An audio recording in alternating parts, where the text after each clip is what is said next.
Hola, soy Néstor Morera y en esta semana académica, en este espacio de socialización para la investigación de la danza, voy a compartirles un poco de la experiencia docente en el taller Mundos Descubiertos en el año 2020.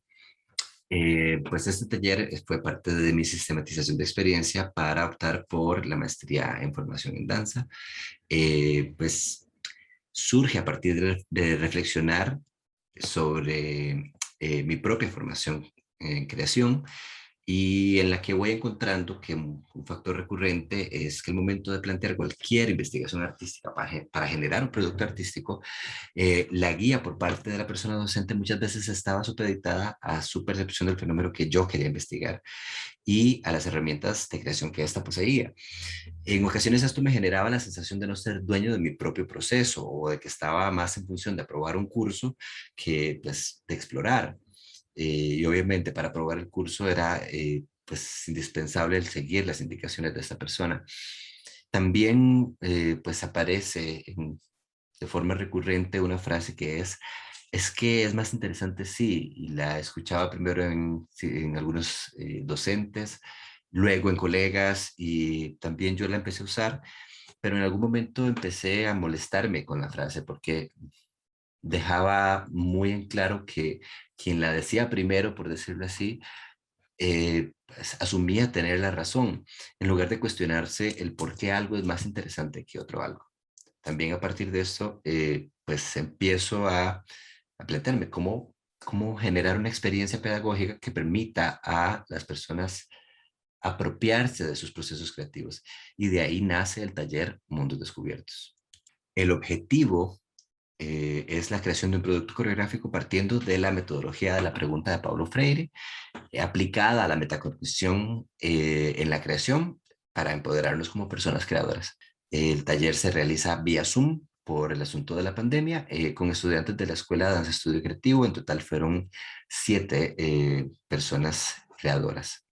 Consta también pues de dos líneas, ¿verdad? Una desde la gestión que yo como facilitador pues hago, que consiste en cuestionar prácticamente todo, desde qué se reconoce como identidad, como cultura, movimiento, cuáles son las características de los elementos de la danza, de la construcción de la dramaturgia, pues también cuestionar desde dónde vemos el movimiento, cómo son los signos, cómo percibimos los signos, cómo percibimos nuestra forma de percibir, para luego a partir de entender o de comprender o de generar conocimiento en conjunto, cuestionarnos qué queremos hacer, para quién queremos hacer lo que queremos hacer, cómo lo queremos hacer y el por qué.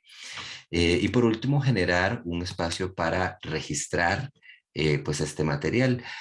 Por otro lado, desde la autogestión por parte de las personas creadoras, eh, era importante que ellos se reconocieran, que ellos y ellas se reconocieran como personas creadoras, en primer lugar, entendieran, lo descubrieran, qué les gusta, qué quieren crear, a partir de eso que tomaran la decisión de cómo gestionar su propia creación, la produjeran y por último la registraran y la socializaran.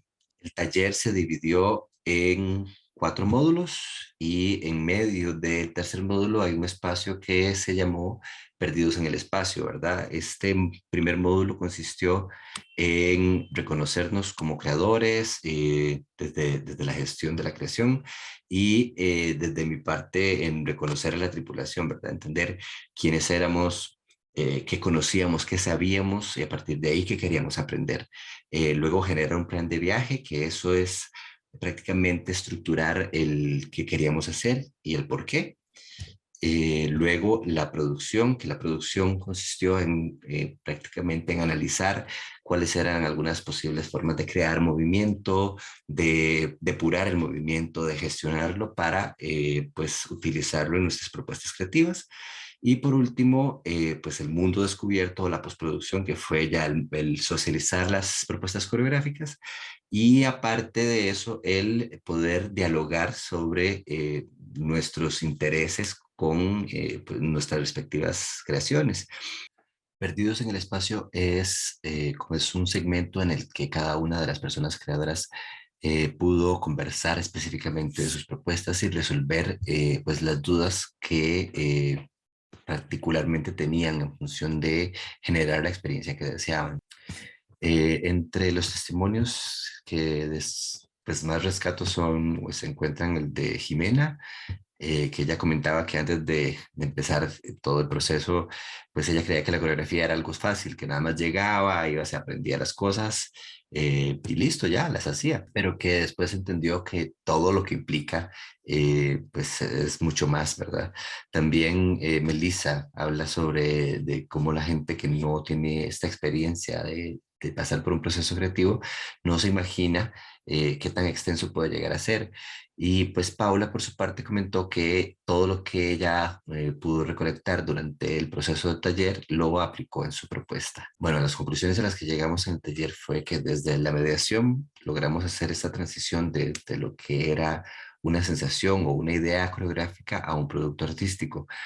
También logramos generar, a pesar de estar en virtualidad, pues la creación de un proceso coreográfico.